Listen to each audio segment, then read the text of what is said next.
Hello everyone, UGC net का one of most important topic जहां से एक्चुअल में बार बार क्वेश्चन आपको देखने को मिल रहे हैं। देखो, कहीं तो इंटरकनेक्ट करके पूछता है स्टेप के साथ, कभी रिसर्च के साथ। अभी मैं 2025 की एरा की अगर मैं बात करूं तो वहां से यूजीसी ने क्वेश्चन पूछा है कि एक्चुअल में लॉजिक के आधार पर हमने रिसर्च को कितने पार्ट में क्लासिफिकेशन किया है। तो दो पार्ट में है।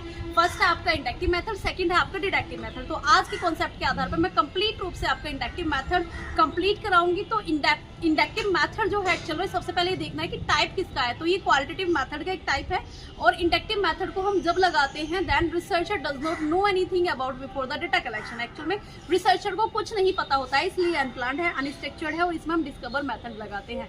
सबसे पहले हमें ये देखना है कि हमने ऑब्जर्व किया है। ऑब्जर्व करने के बाद पैटल बनाया है। पैटल बनाने के बाद हमने डेटा का कलेक्शन किया है। डेटा का कलेक्शन करने के बाद डेटा का एनालिसिस किया है। एनालिसिस करने के बाद उसको एक्चुअल में हमने हाइपोथेसिस फॉर्म का नाम दिया है। हाइपोथेसिस फॉर्म जैसे ही हुआ है फिर तुरंत हमने कंक्लूजन निकाला है। वन ऑफ मेजर कॉन्सेप्ट है। ऑब्जर्व करेंगे, पैटल बनाएंगे और इसमें कंक्लूजन हम बनाते हैं। अब कंक्लूजन के लिए मैं बात करूं, जिस तरीके से हम देखते हैं ना कि मैंने एनालिसिस किया है कि जो मेरे एक कॉलोनी के बच्चा है कि वो 3 साल की उम्र में बोलना स्टार्ट किया है। फिर वही डेटा मैंने दूसरे पे फॉर्म किया है कि वो बच्चा भी मेरा 3 साल में बोलना स्टार्ट किया है। इसका मतलब कॉलोनी में मेरे में जितने भी बच्चे हैं या फिर ऑल ओवर इंडिया या ऑल ओवर यूनिवर्सल वर्ल्ड में जितने भी बच्चे हैं एक्चुअल में 3 साल में ही बोलना स्टार्ट किए हैं। तो इसका मतलब एक निष्कर्ष यहाँ निकला है।